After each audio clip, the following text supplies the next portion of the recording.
Hello and welcome everybody. Welcome to Talking About Success. I'm your host, Jack Canfield, America's #1 success coach, chairman of the Canfield Training Group, and co-author of over 40 New York Times bestsellers, including the Chicken Soup for the Soul series and the Success Principles, how to get from where you are to where you want to be. And I have a great guest today, Kevin Bourke. He's someone who lives in the town I do, Santa Barbara, California, and he is a financial planner. He's also the author of a book called Make Your Money Last a Lifetime. So welcome to the show. Glad to have you here. Thanks, Jack. Glad to be here. So tell us just a little bit about how you came to be who you are today. Give us a little background. Well, I did not grow up wealthy. I grew up very poor. In fact, my parents were divorced when I was 7. This is back in the early 70s. And I lived with my mom, a single mom, who worked for the phone company. So we were maybe at or below poverty line when I was a kid. But I grew up in Woodland Hills, which is a very wealthy community. So I'd like to tell you that I didn't know that we were poor, but I was well aware because even in 4th grade, my best friend was Kenny Rogers Jr. And I would walk home from school, of course, and he would get picked up by a limousine. And so I was pretty aware that people around me were doing well, much better than my mother and I. And so I just always had this fascination about investing and how do you buy real estate and what are stocks and bonds and mutual funds and so forth. It was that was a foreign world to me. Mm-hmm.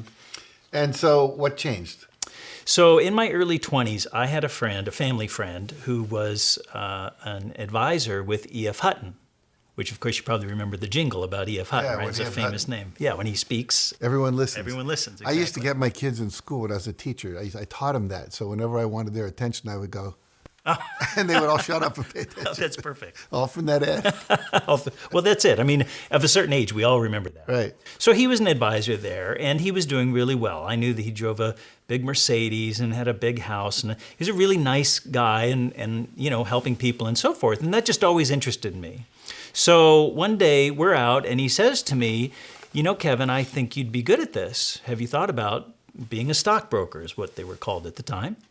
And I said, well, I don't know anything about it. So he said, well, I'll tell you what, if you take the classes and pass, I'll pay.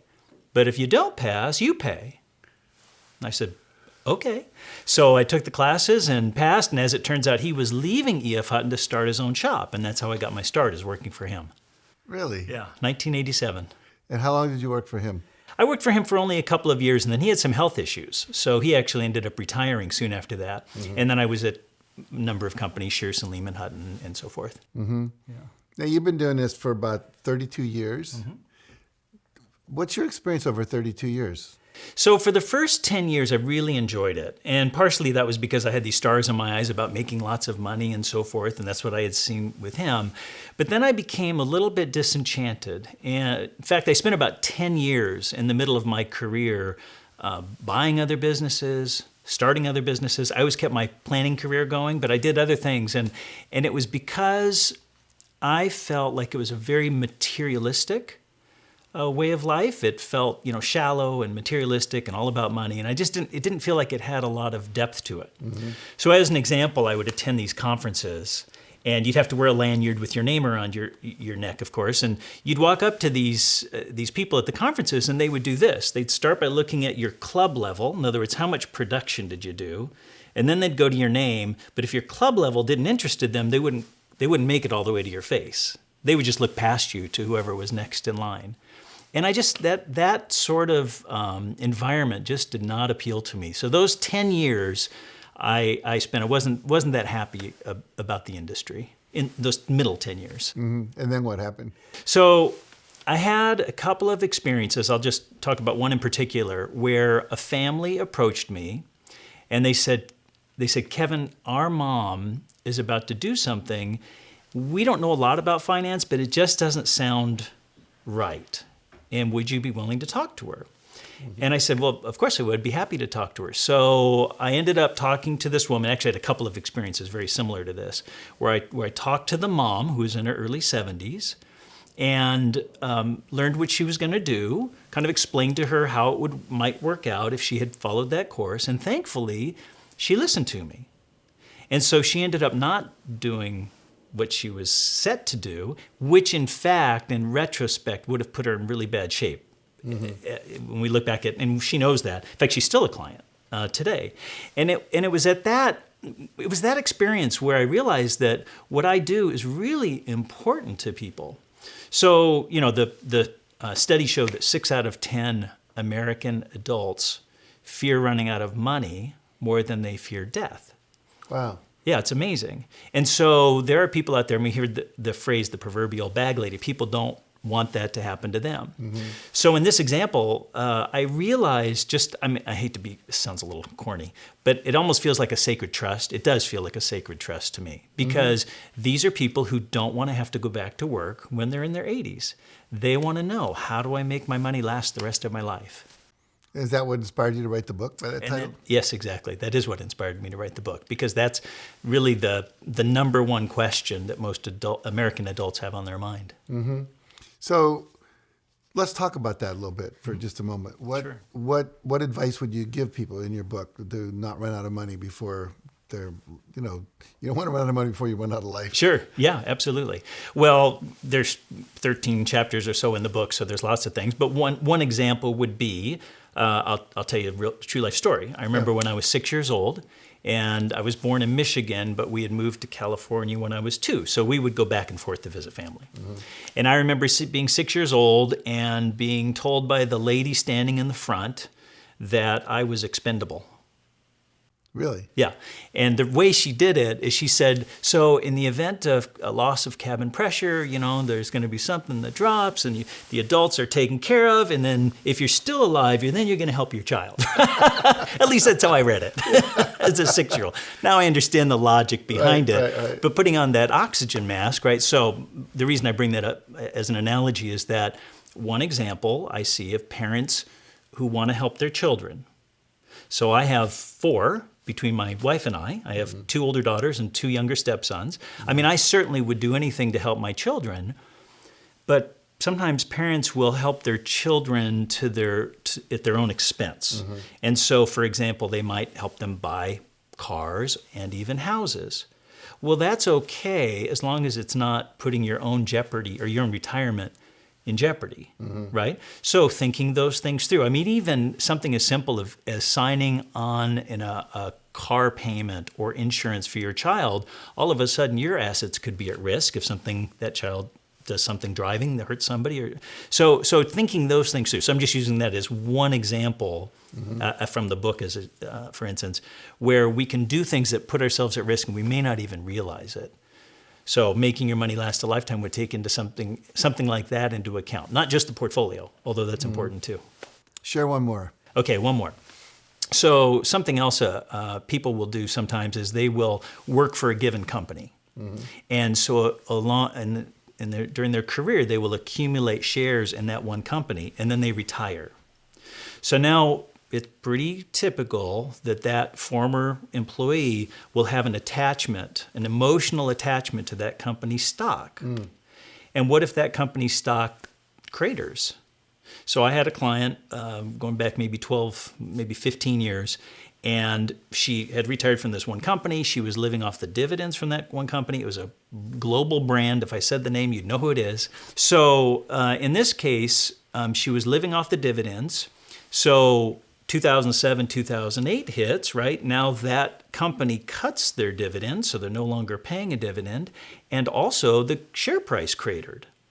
So now she's selling shares of this stock at a very reduced price, in fact, about 10% of what it had been worth 2 years earlier, just to get the money to keep her lifestyle and not have to move back in with their kids. Mm-hmm. So another example would be having an emotional attachment to any one company's stock. So a phrase that I like to use is, don't love anything that can't love you back. Well, say that again. Don't love anything that can't love you back. So it works in romance, and as it turns out, it works in investing. So not to get emotionally attached either to a particular investing style or a particular stock. That would be another example of how to make your money last a lifetime. Good. So I'm sure a lot of people are out there thinking about, I'd like to have a financial planner. Mm-hmm. And what should someone look for? If they're out there and say, interviewing people, or I'm looking around, or I'm asking friends. What do I do? What do I look for? What are my criteria? Yeah, so that's an important question, and so I did include a chapter in the book on that, and the chapter is called "How I Would Find a Financial Advisor for My Mom." Right, because I'm going to do that pretty carefully. So I went through it. I thought, okay, if I'm not an advisor anymore, what are the steps I would take? So I'll just name a couple, three. One would be I'd want to make sure that they were a certified financial planner. So that's a designation that requires quite a bit of experience, study, test taking, schooling, etc. So I would want to make sure that she was working with a certified financial planner. So you have CFP after the name. CFP, exactly. Okay. So that would be a given. One thing. The second thing I would probably look for would be time spent in the industry as an advisor. So the market has gone essentially straight up for the last 10 years. There have been some hiccups in there, but it's been a pretty strong market. Well, so I would want somebody who had at least 15 years experience, because then they've been through tough times and good times.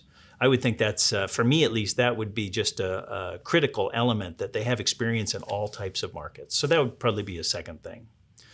Would you like to hear a third? I would. Okay, so a third thing that I would probably look for, or ask for, not probably, I would ask for, is I would ask how much of their business is made up of commissions. In fact, I'm going to back up a minute. Before I say that, I would ask them, are you a fiduciary? Because that's a legal, technical term that means that the advisor has to put the client's interest first. So most investors are under the impression that legally their advisor has to put their interest first, and that's actually not true. So advisors can be people who sell things. They could be selling cars, or they could be selling couches. It's a sales position, and that's the way many or even most advisors, that's the way they operate. Nothing illegal, unethical, or immoral about it. It's just a business model. A fiduciary, on the other hand, has to put the client first. So that would lead to my second thing, is I would ask, do you sell commission products? Because if there's a commission involved, there's an automatic conflict of interest, right? Because they're going to make more if they sell you the product. So I would want somebody who's a fiduciary that gets paid the same regardless of the decision that the investor makes. So those are some of the things. I had that once where the guy was getting commissions, and he was selling me things where he got the higher commission, but it wasn't really the best solution for me. Exactly. I don't have that anymore, thank God. But well, you think about it. I mean, if you're selling couches, you're not obligated to tell the customer that they can go across the street and buy the same couch for less. You're selling your couch, what you sell, and that's the way it is for many advisors. Again, there's nothing wrong with that, but they're selling a product, and I that's not who I want for my mom. So that's why I wrote that into that chapter about how to select a financial advisor. Very good. Yeah. Very good. So you have 13 chapters in your book. Yes. And we talked about 3 of them. That leaves 10 left. How much time do we have? Well, I think you need to get his book, obviously, because we've only got a couple minutes left. Yeah. But in that time, I'd like to ask you this question. If you could share one thing that you think is most important, or one message that you'd like the viewers to get, what would it be? You know, I would probably say it's all going to be okay. So people tend to panic about making the wrong decision. They're afraid of making decisions about finance. They put their head in the sand, so to speak, or the market gets a little exciting, we'll call it. It gets volatile, it gets a little scary, and people panic and make the wrong decision. So I would say, being self-serving, I'm going to say, talk to an advisor, right? I think advisors play a valuable role, but it's going to be okay. You're going to come through this, talk to somebody, talk it out. Don't panic. Don't make a rash decision. That'd probably be my main message for people. Very good. So if people want to get a hold of your book, where do they go for that? So the book, again, it's called Make Your Money Last a Lifetime, and it's available on Amazon. So you just type in that name and you'll find it. Okay. And if they wanted to explore you being their financial advisor, where do they do that? My website's probably the best place to go. It's www.bourkewealth, and my last name, Bourke, is spelled Bourke. So it's bourkewealth.com. Very good. Very good. Yeah. Well, I love the information you give me. I feel very confident if I was working with you that I would get really good advice, really good support. Thank you. So thank you for joining us today. Thanks, Jack. And you heard it here. I would really encourage you to get a copy of his book. I've known Kevin for a number of years, and it's one of the more, I don't know what to call you, ethical, humble, committed to service people I've ever met. And so I would strongly encourage you to check out his website. Definitely get a copy of his book so your money can last you a lifetime. And so thank you for joining us today, and we'll see you next week at Talking About Success.